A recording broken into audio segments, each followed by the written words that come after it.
Hey everyone, welcome back to another exciting episode of Attack Productions. Today I Bancroft be joined once again by Jimmy, Jake, Jason, and like always, Fluff. Yes, sir. What's going on? Oh, did I cut in line? I think you did. Some people. Oh, well. I don't know. It happens. With that being said, hope you all enjoyed today's video. There are buttons down below. Feel free to click them. Today's matchup, though, is Jake versus Jason. SS4 Vegeta, which we saw earlier this week, versus a new take for Jason. Normally, Jason's the red Broly player, but today he's taking on a Goku GT green list. So we'll see how that works out. And yeah, let's take it away, guys. So, before we get into it, there are a couple of instances where there's like some weird flopping around with my energy area. Like we know it happened. Jason is always very gracious to me when I mess up. So, we just decided to just keep rolling. I do have a quick question. In your earlier video, did we reference the you forgetting the counter on the backside of the leader? No, but that is something that this leader does have on the backside, is when your opponent activates a counter skill, you can restand leader once per turn, once it's awakened, which is pretty cool. You get a little extra push. I know this is a further along turn. I think this is round 2 or round 3, and I was just verifying if you remembered it for this sake, or was it something we're going to miss out on? Well, it's round 3, so I should remember it, but at this point, my brain is absolutely fried. Fair enough. I had worked all day right before the tournament, and we're at the tail end here, so I'm running on fumes. I've got plenty of experience with this deck, and I forget that effect sometimes. I do remember that you did it. You did activate it once. Okay. I don't remember you activating it again after that, though. Oh. That short-lived excitement. Oh. You did get to do it once. Yeah. That does sound like me. Oh, here's Nick. Hey, Yeah, he's back.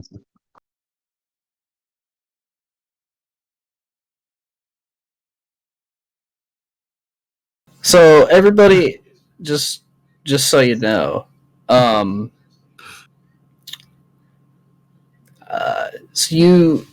Zeno kills this guy here, and then I swing with the lead, and yeah, I use the UI here, and he takes damage, and I charge an energy, I think, which I can't do because I played the Zeno. I played an energy with the Zeno, and that prevents me from adding stuff to my energy area for the rest of the turn. So it's actually an illegal move. So you can't do that. You guys don't catch that? No, I caught it now. No, I was too busy trying to figure out what cards I have in my hand. Since this was the first time, I get to play this deck after putting it together. So I wasn't able to actually practice with what I had.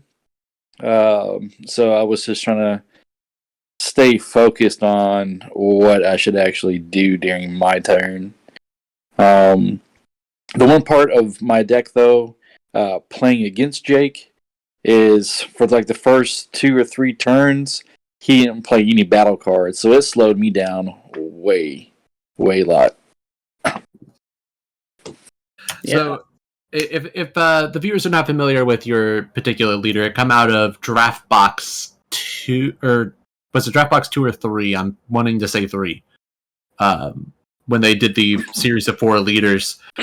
So what is your major gimmick here? So, basically, is try to stall as long as possible until I can awaken.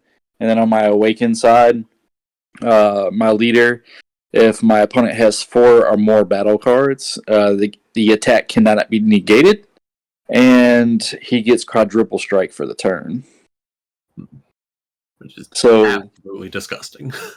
yeah, so my whole point is to stall until turn 3, and then play. It's Android 21. I can't remember the actual card's name. Beautiful Scientist. Yes, thank you. So she's a 3-drop. I play it, and it puts 2 token battle cards in your opponent's battle area at the end of their turn. So usually my goal is to play that turn 3, put 2 token battle cards in their battle area, and hopefully they have some cards out on the field. That way it'll make it 4. That way I can swing with my leader, and hopefully within maybe, my turn 3 or at least turn 4, I can usually end game. Hopefully that's how I was trying to push the deck anyway. It's a really interesting style that the clone tokens give you, and I had never thought of combining it with this leader that basically becomes a secret rare if your opponent has enough clone tokens. Yeah, right.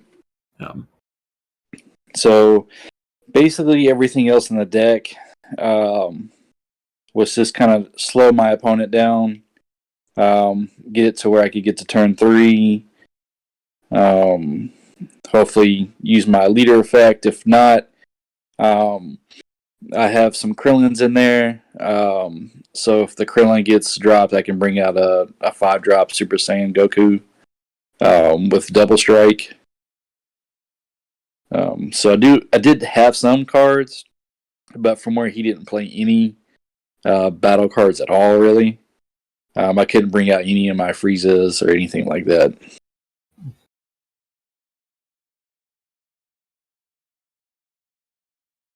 Yeah, I was just kind of digging for something to do at this point. I remember at one point you were like, "Are you really just gonna like pass the turn?" And I was like, "Yeah, man, I don't have anything to do."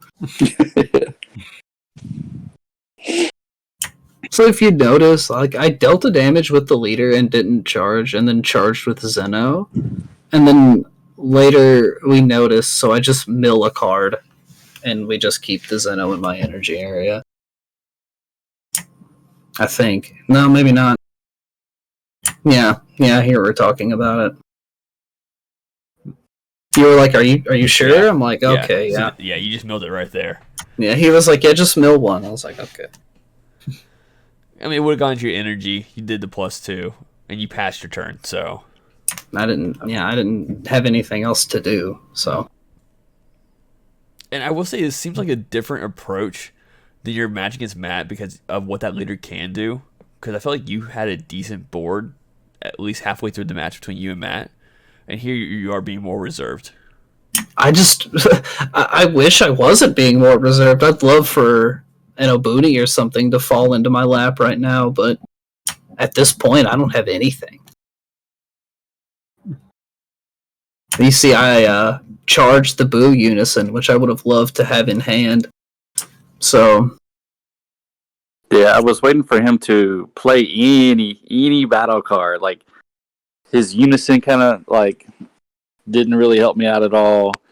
I guess I should have blocked your leader swing with my Krillin so I could get the 5-drop Son Goku out. I was about to ask you about that. Like, I see it's in your hand, but you chose to take the damage instead of blocking it. And yeah, well, he had like 4 or 5 energy. I can't really tell. It's kind of hard to see on your mat, but he had a bunch of energy, so I was assuming that he was going to play something bigger. So I was trying to wait for that, and then he's like past turn. I was like, crap. Okay, well, there we go. how does it feel? Like, we know you've gone from a more aggro deck, which we've seen you also play a more control route, to playing more of a almost a complete control until you're ready to let loose. It's definitely a different feel. Usually I don't. This is the first time I've ever played an actual green deck. So it's a lot to learn. So I'm definitely changing the deck up a little bit now. I am adding a few Unisons in there, which I didn't have before. I did take some of the jank cards that were in my deck out that I really didn't need because it didn't help me at all. Not just with Jake's match, but with Nick, and I also played Fluff from where he played Red earlier that day. I did fairly decent against Red, so I don't know if it's because I had more experience with Red, so I knew how to kind of play against it, but it's definitely a learning experience for real. You get Super Combo mixed up with the other green one, yeah. the Durag one. go. Yeah. Those Unison Warrior Paraguses look so nice.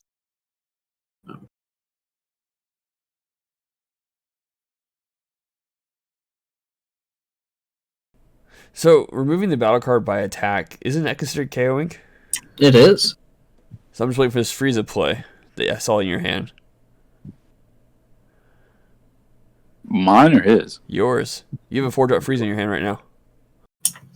Yeah, if you have a surprise attack Frieza, you would have got to play that when you KO'd my token. I didn't think about that. Yeah, because it doesn't have to 'Cause be it does- doesn't have to be by a skill like when KO that card. If you attack a card and it dies due to battle, that's considered KOing it. Yeah. Yeah. I just kind of forgot that because it was a token card, I think. So I just really wasn't paying attention to. Well, and this again is very different from what you're used to playing. So it's a whole different mindset for you. So it's understandable that a few things will get missed here and there. Yeah. And that was probably the best move during this whole match that he just did. Because he got rid of my Goku and Krillin without KOing it. They So I bottom deck, yeah. Yeah. Oh, that's a rough spot too, yeah. But hey, he's getting battle cards. Yeah. Barrier battle cards. Oh, it's even better. Yeah. So pretty much Actually, like half the cards in my hand at this point was KO your opponent's battle card. But none of them ignored barrier. So Maximum Muscle is just a disgustingly good card. yeah. Especially against the green matchup. It's just huge. Yeah, green and yellow, it puts in a lot of work. Yeah. Especially if you remember to draw your extra card at the end of your turn. Oh, yeah, for sure. Yeah. Are you trying to tell us something? Maybe. So here you're going for a swing. We're waiting for either a negate or just let it go through. And if correct, that's why you tapped it over. The leader puts the cards in rest mode, right, for the energy if it does the damage. Yes.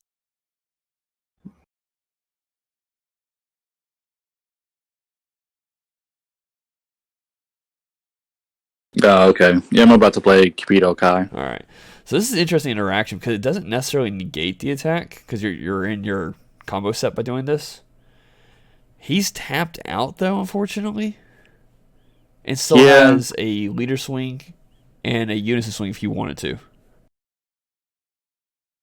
It does stop the Overrealm play, though, which is what we talked about. Like, if he's going to go to 2 life, the Overrealm Bardock would really eat his lunch right here, especially with the restands on the leader swing. Yeah.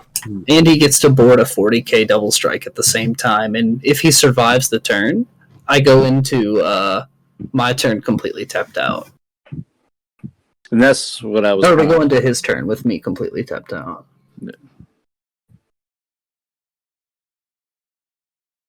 I was gonna plus the unison, and then we're like, it's completely pointless. I'm just gonna pass. I mean, you are playing blue, so you got access to sparking the gates. So I'm thinking like this is a 40k double strike about to come at you. Yeah.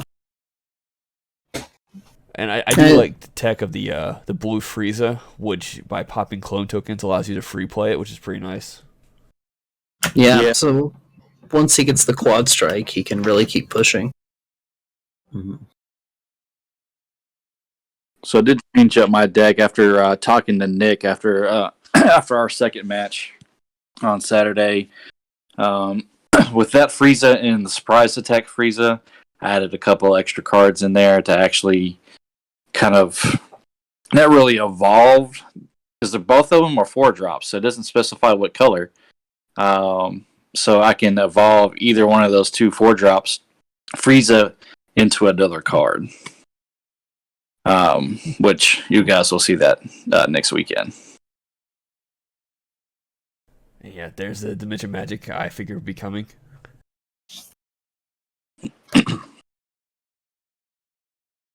Ooh, and not overwhelming allowed you to keep your drop as well. So you can do that.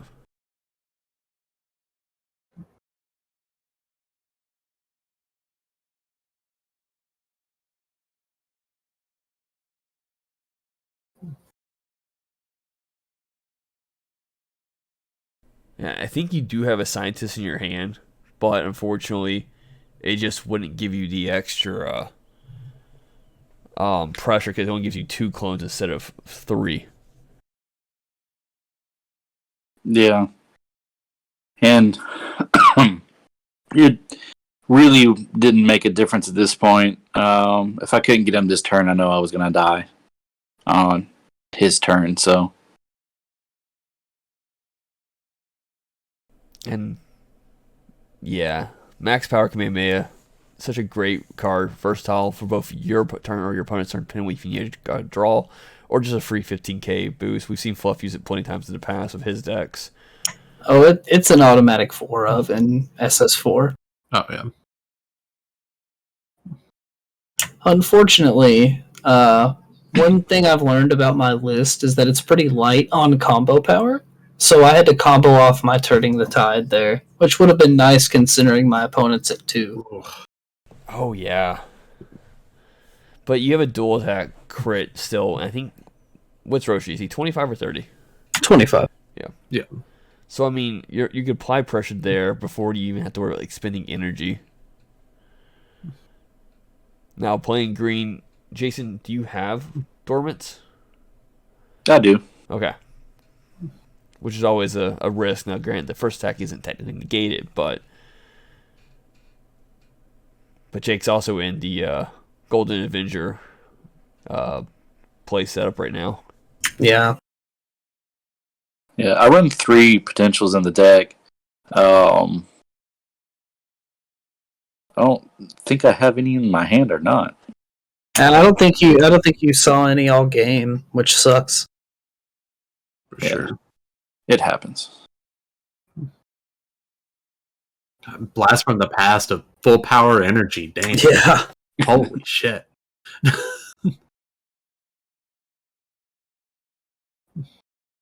Yeah, Jason showed me his list, and I was like, "What is this?" Old school, baby. Yeah, it is. I wanted something different. This deck was actually a lot of fun to play. And then I tinkered with it after talking to all you guys, after I played each of you. And then I took some cards out and then added some cards in. I'm still waiting on a couple of cards. So I'm very, very interested in play this next Saturday as well. It's going to be a cool evolution to see this deck grow. Yeah, I'm still kind of torn if I should keep playing Capito guy or throw Lineage, Heroine's Lineage in there. Keep playing Kai. Kai is a great way of stalling out your opponent, especially stopping what could be potentially a really big turn for them. And if you do have a Unison on board and your opponent has a powerful Unison, you could just Spirit Boost 2 to take their Unison, if I'm correct. Yep. I think the big problem for him this game is he never saw a Unison. Yeah, they didn't come in yet. I still haven't come in today either. But apparently, searching through all my stuff, I did find 2 Trunks Unisons. They're 2 drops, and then the Unison that you guys were telling me about. The Demigraph. Yeah, I have actually 2 of them. Well, awesome. I'll try and bring you 2 more next weekend. Cool. I'd appreciate it. And with that being said, I hope you all enjoyed today's video. Keep in mind, just buttons down below and on the screen while Fluff does the outro. Hey, I can't wait to see what Jason ends up doing with this deck overall. It's going to be super cool, so keep following if you want to kind of live through that evolution with us. But as always, let us know if there's anything that you want to see down below. Like, subscribe, follow for more content. As always, read your cards, know your plays. Let us make the mistakes so that you don't have to, and as always, Fluff out.